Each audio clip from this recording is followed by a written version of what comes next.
चलो विद्यार्थी मित्रों 151 नंबरना पेज पर जाओ।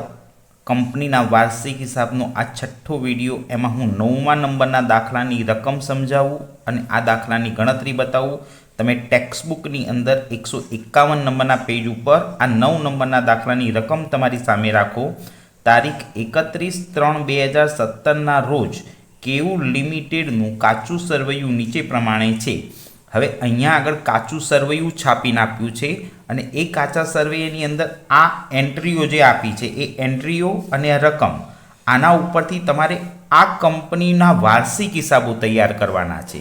ज्यारे कंपनीना वार्षिक हिसाबो तैयार करवानुं पूछे तो तमारे नफा नुकसान खातुं पण तैयार करवुं पड़े अने पाकું સરવૈયું પણ તૈયાર કરવું પડે। પાકા સરવૈયામાં બે બાજુ આવશે, એક ઇક્વિટી અને જવાબદારી અને બીજું મિલકતો।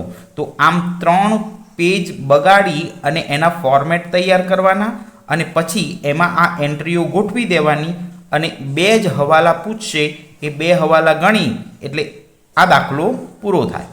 તો સૌપ્રથમ હું આ એન્ટ્રીઓની સમજૂતી આપું અને કઈ એન્ટ્રી કયા ટાઇટલ નીચે લખાય ને એ શીખવાડું। તો પહેલી જ એન્ટ્રી દરેક જણ તમારી ટેક્સ્ટબુકમાં જુઓ, ઇક્વિટી શેર મૂડી।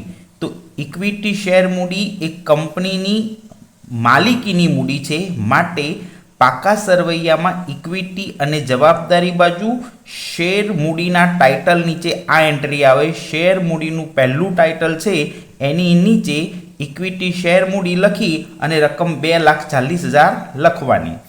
त्यार पछी ऑफिसना अने वेचाणना खर्चा, आ खर्चा नफा नुकसान खाता में आवे एटले नफा नुकसान खाता में अन्य खर्चना टाइटल नीचे ऑफिस अने वेचाणना खर्चा लखवाना। त्यार पछी खरीदी ए काचा मालनी खरीदी ए कंपनीनो खर्च छे एटले खर्चना टाइटल नीचे नफा नुकसान खाता में खर्चना टाइटलो नीचे पहली ज एंट्री खरीदीनी आवे। 4,26,000 रुपया खरीदी लखी अने रकमना खानामां 4,26,000 लखवा पड़े। त्यार पछी 10% डिबेन्चरो 10% डिबेन्चरो ए कंपनीनुं लांबा गाळानुं देवुं कहेवाय। आ देवुं पाका सरवैयामां इक्विटी अने जवाबदारी बाजू बिन चालू जवाबदारी ना टाइटल नीचे लांबा गाळाना उछीना नाणां आवे एनी नीचे लखाशे। डिबेन्चर ए लांबा गाळाना उछीना नाणाना टाइटल नीचे लखाशे। वेचाण ए कामगीरीनी उपज छे एटले नफा नुकसान खातानी अंदर पहली ज एंट्री कामगीरीमांथी मळती उपजनी नीचे वेचाण लखवानुं अने 9,60,000 रुपया लखवाना।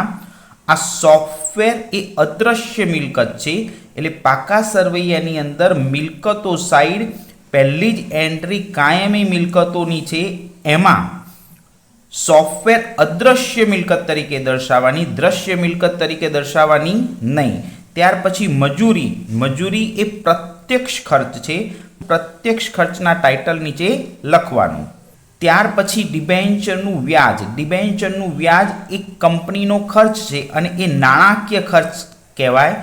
आपणे डिबेन्चरना नाणां उछीना लीधा छे एनुं व्याज चूकवेलुं छे एटले ए આપણો નાણાકીય ખર્ચ કહેવાય। તો નાણાકીય પડતરના ટાઇટલ નીચે લખવાનો। નફા નુકસાન ખાતામાં નાણાકીય પડતરના ટાઇટલ નીચે લખાશે। પગાર એ કર્મચારીને આપવાનો હોય તો એક નફા નુકસાન ખાતાની કર્મચારીના લાભના ખર્ચ ટાઇટલ નીચે પગાર લખાશે। ત્યાર પછી બેંક ઓવરડ્રાફ્ટ એ કંપનીનું દેવું છે પણ આ ટૂંકા ગાળાનું દેવું છે એટલે पाका सरवैयामां इक्विटी अने जवाबदारी बाजू जवानुं अने एमां चालू देवामां टूंका गाळाना उछीना नाणां ए टाइटल नीचे बैंक ओवरड्राफ्टनी एंट्री लखवानी।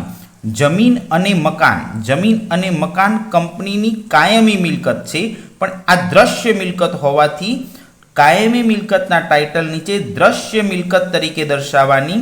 सॉफ्टवेर ए अदृश्य मिलकत तरीके दर्शावाय જ્યારે જમીન અને મકાન એ દ્રશ્ય મિલકત તરીકે દર્શાવાય। હવે શરૂનો સ્ટોક, તો શરૂનો સ્ટોક એ નફા નુકસાન ખાતાની અંદર સ્ટોકના ફેરફારના ટાઇટલ નીચે આવશે। સ્ટોકના ફેરફારનું એક સૂત્ર છે શરૂનો સ્ટોક માઇનસ આખરનો સ્ટોક। એ શરૂના સ્ટોકની એન્ટ્રી સ્ટોકના ફેરફારની ટાઇટલ નીચે અંદરની સાઈડ લખવાની અને આમાંથી આખરનો સ્ટોક બાદ કરવો પડશે। એ હું તમને ગણતરીમાં બતાવીશ. મળેલો વટાવ એ કંપનીની આવક છે, એટલે અન્ય ઉપજના ટાઇટલ નીચે આવે. કંપનીના નફા નુકસાન ખાતામાં મળેલ વટાવ એ અન્ય ઉપજના ટાઇટલ નીચે લખાશે. ત્યાર પછી દેવાદારો એ કંપનીનું લેણું છે, એટલે પાકા સરવૈયામાં મિલકત બાજુ વેપારી અને લેણાના ટાઇટલ નીચે દેવાદારની એન્ટ્રી લખાશે. તો મેં કઈ એન્ટ્રી કયા ટાઇટલ નીચે લખાશે એની સમજૂતી આપી, અને હવે દાખલાની અંદર 2 હવાલા આપ્યા છે એની ચર્ચા કરીએ. ચલો હવે અન્ય માહિતીની અંદર દાખલામાં 2 હવાલા આપ્યા છે. એક આખર સ્ટોકનો હવાલો 42,000નો છે, તો આ આખર સ્ટોકના હવાલાની 2 અસર થશે. એક સ્ટોકના ફેરફાર તરીકે દર્શાવાશે, અને આખરનો સ્ટોક એ ધંધાની મિલકત છે, એટલે મિલકત બાજુ માલ સામગ્રીના ટાઇટલ નીચે આખર સ્ટોક લખાશે. ટૂંકમાં આપણે 11મા અને 12મા ધોરણમાં આખર સ્ટોકની જે રીતે 2 અસર આપતા હતા એ જ રીતે આમાં પણ 2 અસર આપવાની છે. એક અસર સ્ટોકના ફેરફારના ટાઇટલ નીચે શરૂના સ્ટોકમાંથી બાદ કરવાની, અને બીજી અસર પાકા સરવૈયામાં મિલકત બાજુ માલ સામગ્રીના ટાઇટલ નીચે લખવાની. ત્યાર પછી 2 નંબરનો ટોપિક, નફાના 50% કરવેરાની જોગવાઈ કરો. આ એન્ટ્રી નફા નુકસાન ખાતામાં જે નફો થાય ને એમાંથી 50% ગવર્મેન્ટને ટેક્સ ચૂકવવો પડશે, તો આ સૌથી છેલ્લે એન્ટ્રી ગણાશે. હવે પ્રશ્ન કે છે આપેલી વિગત પરથી 31/3/2017ના રોજ પૂરા થતા વર્ષ માટે કંપની ધારા 2013ના પરિશિષ્ટ 3 મુજબનો આ વાર્ષિક હિસાબ તૈયાર કરો. હિસાબોને લગતી નોંધ જરૂરી નથી, એટલે આ લાઈન જે પાછળની લખી છે ને એ આપણા માટે કંઈ કામની છે નહીં. પરંતુ જો દાખલાની અંદર વાર્ષિક હિસાબો તૈયાર કરો એવો પ્રશ્ન પૂછ્યો છે, વાર્ષિક હિસાબો તૈયાર કરવાનો પ્રશ્ન પૂછે તો તમારે નફા નુકસાન ખાતું અને પાકું સરવૈયું બંને તૈયાર કરવા પડે. તો આ દાખલો સંપૂર્ણ છે. તો હું જ્યારે આ દાખલાની સમજૂતી આપીશ ત્યારે તમને 3 ફોર્મેટ બતાવી દઈશ પહેલાં, અને કઈ એન્ટ્રી ક્યાં આવે ને એ હું તમને શીખવાડી દઈશ. ચલો દરેક વિદ્યાર્થીઓ આ 9 નંબરના દાખલાની આ એન્ટ્રીઓ જે લખેલી છે ટેક્સ્ટ બુકની અંદર એની સામે તમે આ રીતે એક નંબર આપી દો. આ પહેલા નંબરની એન્ટ્રી, આ બીજા નંબરની એન્ટ્રી, આ ત્રીજા નંબરની એન્ટ્રી, આ રીતે તમે દરેકે દરેક 14 નંબર તમારી ટેક્સ્ટ બુકમાં આપી દો, કે જેથી કરીને હું જ્યારે આ દાખલો શીખવાડું ત્યારે આના ફોર્મેટ બતાવું. અને આ ફોર્મેટની અંદર આ બધી જ એન્ટ્રીઓ ક્રમમાં હું નહીં શીખવાડી શકું, કારણ કે વારંવાર કાગળ બદલવો પડે છે. માટે હું પહેલાં આમાંથી નફા નુકસાનની એન્ટ્રીઓ શીખવાડીશ, પછી ઇક્વિટીની એન્ટ્રીઓ શીખવાડીશ, અને પછી મિલકતોની એન્ટ્રી શીખવાડીશ. તો તમે દરેક જણ છે ને આ રીતે નંબર આપી દેશો ને, તો હું જ્યારે દાખલાની અંદર બોલીશ એટલે આ નંબરની એન્ટ્રી તમારે એ ફોર્મેટની અંદર લખી દેવાની થાય. તો હવે આના ફોર્મેટની હું તમને સમજૂતી આપું, પછી આપણે દાખલાની એન્ટ્રીઓ જોઈ લઈએ. તો દરેક વિદ્યાર્થીઓ પોતાની નોટબુકની અંદર આ રીતે નફા નુકસાન ખાતાને ફોર્મેટમાં તૈયાર કરે. તો પહેલું કામગીરીમાંથી મળતી ઉપજ, અને પછી અન્ય ઉપજ, આ તમારી નોટબુકમાં પહેલાં લખી દેવાનું, પછી જ દાખલાની એન્ટ્રીઓ મૂકવાની. બંનેનો સરવાળો કરો એટલે કુલ ઉપજ મળે. પછી ખર્ચનું આ રીતે ટાઇટલ બનાવવાનું. એ ખર્ચની અંદર પહેલું ટાઇટલ છે વપરાયેલ માલની પડતર અથવા તો ખરીદી. આ બેમાંથી જે દાખલાની અંદર આપ્યું હોય એ જ લખવાનું. તો આપણા 9 નંબરના દાખલામાં ખરીદી શબ્દ આપ્યો છે, તો તમે તમારી નોટબુકમાં ખરીદી શબ્દ લખજો. વપરાયેલ માલની પડતર લખવાની જરૂર નથી, પણ આ 2 ઓપ્શન યાદ રાખવાનો. બેમાંથી એક તમારે દાખલામાં આપેલી હશે રકમ. પછી સ્ટોકમાં ફેરફાર શબ્દ લખવાનો, આની નીચે 2 લીટી છોડવાની. પ્રત્યક્ષ ખર્ચા, કર્મચારીના લાભના ખર્ચા, નાણાકીય પડતર, ઘસારો અને અન્ય ખર્ચા, આટલા ટાઇટલ બનાવી અને પછી તમારે અહીંયા આગળ સરવાળો કરવા માટે એક જગ્યા છોડવાની, 2 લીટી છોડવાની, અને પછી લખવાનું કરવેરા પહેલાંનો નફો, પછી એમાંથી કરવેરાની જોગવાઈ કરવાની, અને પછી લખવાનું કરવેરા પછીનો નફો. તો આ રીતે નફા નુકસાન ખાતું તમારી નોટબુકમાં તૈયાર કરેલું હોવું જોઈએ, તો જ તમે દાખલો ગણી શકશો. હવે એ જ રીતે પાકા સરવૈયામાં ઇક્વિટી અને જવાબદારી બાજુનું ફોર્મેટ તૈયાર કરવાનું. તમારે પહેલું શીર્ષક લખવાનું શેર હોલ્ડરના ભંડોળ, ત્યાર પછી શેર મૂડી. તો શેર મૂડીની નીચે 2 લીટી છોડવાની. અનામત અને વધારો, તો આની નીચે 2 લીટી છોડવાની. કોઈ પણ અનામત આવે એ પણ લખી શકાય, અને નફા નુકસાન ખાતાનો નફો પણ અહીં લખવો પડશે. તો અનામત અને વધારાની નીચે દરેક વિદ્યાર્થીને ખાસ સૂચના કે 2 લીટી છોડીને જ ગણતરી કરે. ત્યાર પછી બીજા નંબરનું ટાઇટલ છે બિન ચાલુ જવાબદારી. બિન ચાલુ જવાબદારી એટલે લાંબા ગાળાની જવાબદારી. એમાં લાંબા ગાળાના ઉછીના નાણાં અન્ય લાંબા ગાળાની જવાબદારી અને લાંબા ગાળાની જોગવાઈ, આવા 3 પેટા શીર્ષક બનાવી દેવાના. દરેકની નીચે એક એક લીટી છોડી દેવાની. ત્યાર પછી ત્રીજા નંબરનું ટાઇટલ ચાલુ જવાબદારી. ચાલુ જવાબદારી એટલે ટૂંકા ગાળાની જવાબદારી. આની નીચે 4 ટાઇટલ બનાવવાના. ટૂંકા ગાળાના ઉછીના લીધેલા નાણાં, વેપારી દેવા, અન્ય ચાલુ જવાબદારી અને ટૂંકા ગાળાની જોગવાઈ. આ 4 ટાઇટલની નીચે એક એક લીટી છોડી દેવાની અને પછી છેલ્લે કુલ સરવાળા માટે આ રીતે 2 લાઈન રાખવાની. ચલો હવે એ જ રીતે મિલકતો સાઈડ માટે એક પેજમાં નવું ફોર્મેટ બનાવી દેવાનું. તો મિલકતોની અંદર પહેલું ટાઇટલ છે બિનચાલુ મિલકતો, એટલે કે જે મિલકતો કંપનીમાં લાંબા ગાળા માટે રોકાયેલી હોય એ બિનચાલુ મિલકતો કહેવાય. એમાં કાયમી મિલકતો લખવાની, દ્રશ્ય અને અદ્રશ્ય માટે એક એક લીટી છોડવાની. પછી બિનચાલુ રોકાણો, લાંબા ગાળાના રોકાણો. ત્રીજા નંબરનું ટાઇટલ છે લાંબા ગાળાની લોન અને ધિરાણ અને ચોથા નંબરનું ટાઇટલ છે અન્ય બિનચાલુ મિલકતો. આ 4 પેટા ટાઇટલો બનાવવાના, એક એક લીટી વચ્ચે છોડી દેવાની.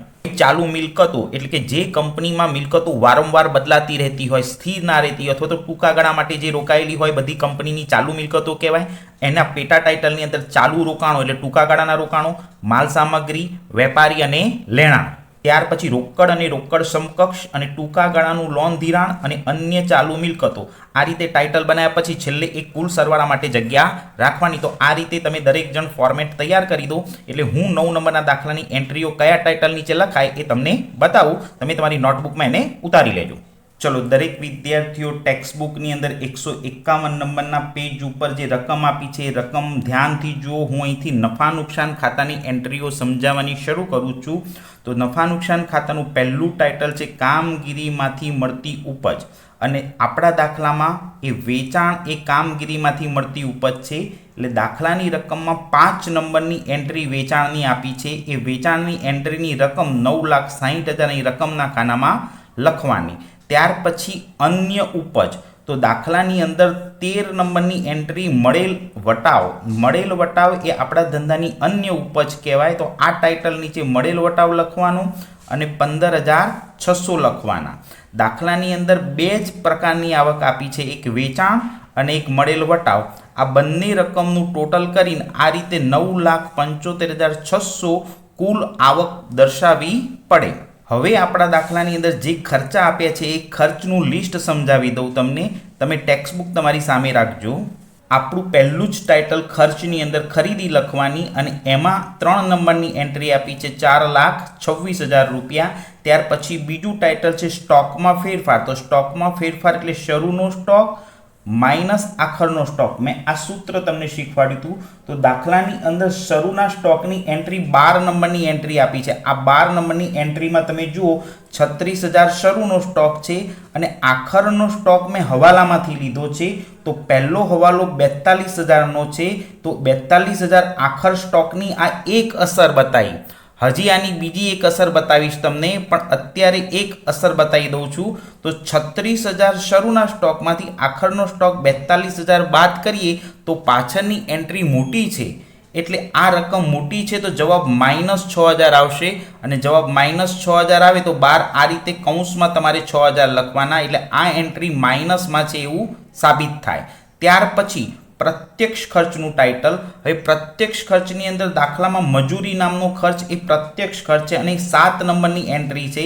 તો 7 નંબરની એન્ટ્રીમાં મજૂરીની રકમ 24,000 છે એ પ્રત્યક્ષ ખર્ચના ટાઇટલ નીચે લખાશે.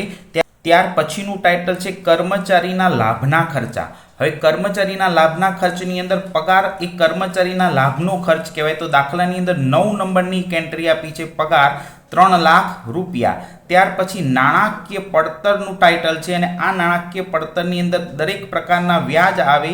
તો ડિબેન્ચરનું વ્યાજ એ 8 નંબરની એન્ટ્રી છે. 8 નંબરની એન્ટ્રીમાં નાણાકીય ખર્ચ આપ્યો છે, એનું નામ છે ડિબેન્ચર પર વ્યાજ. તો 12,000ની એન્ટ્રી નાણાકીય પડતરમાં લખવાની. આપણા દાખલાની અંદર ઘસારો આપ્યો જ નથી તો ઘસારામાં ડેશ કરી દેવાનું. પછી 2 નંબરની એક એન્ટ્રી આપી છે ઓફિસના અને વેચાણના ખર્ચા. 2 નંબરની એન્ટ્રી આપે તો આ ખર્ચ એ અન્ય ખર્ચના ટાઇટલ નીચે આવશે, કારણ કે ઓફિસ અને વેચાણ ખર્ચનો સમાવેશ એ અન્ય ખર્ચમાં થાય અને 24,000 રૂપિયાનો ખર્ચ અહીંયા રકમના ખાનામાં લખવાનો. ત્યાર પછી શું કરવાનું?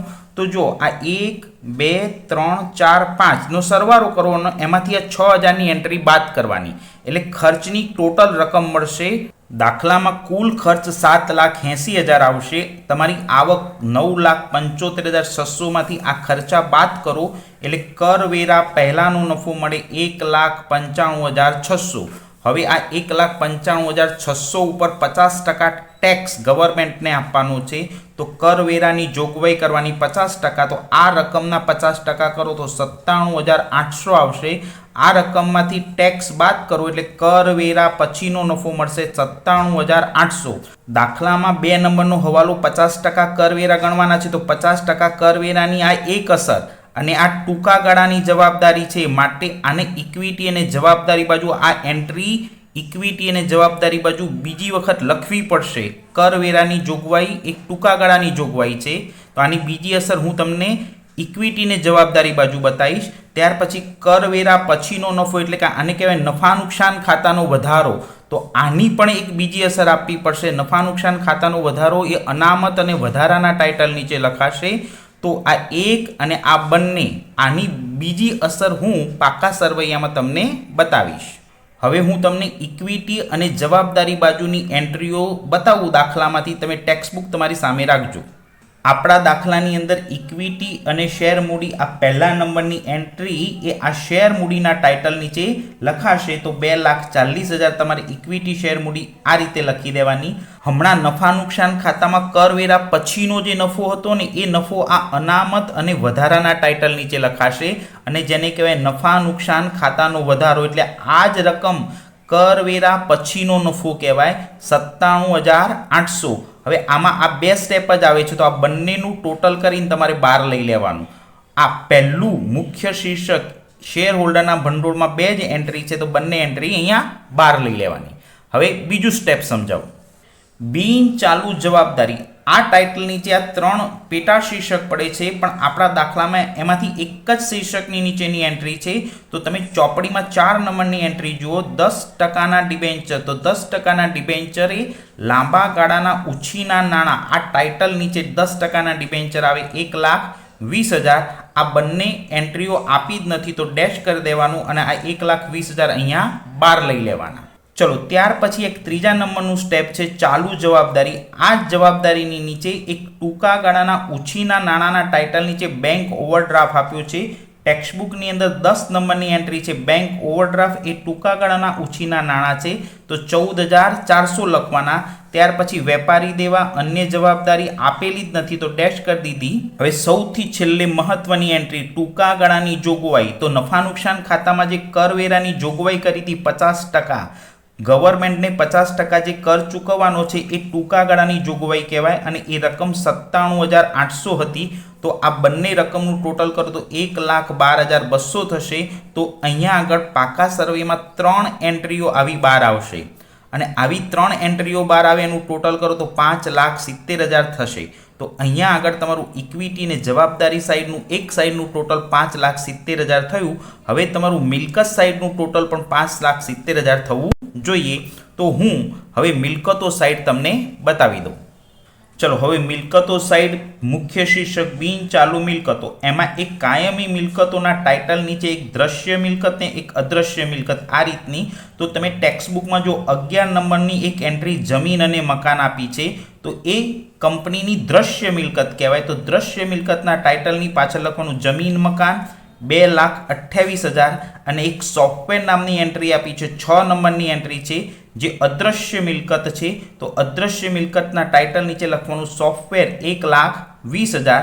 તે પછી હવે આ 3માંથી એક પણની એન્ટ્રી આપી નથી, તો ત્રણેયમાં ડેશ કરી દીધી, અને આ બંને રકમનો સરવાળો 3,48,000 આ રીતે 12 લખી દેવાનો. આ અંદરની રકમમાંથી ટોટલ અહીંયા 12 ખેંચી લેવાનું. હવે બિન ચાલુ મિલકતો પૂરી થઈ, તો ચાલુ મિલકતોની સમજૂતી શરૂ કરો.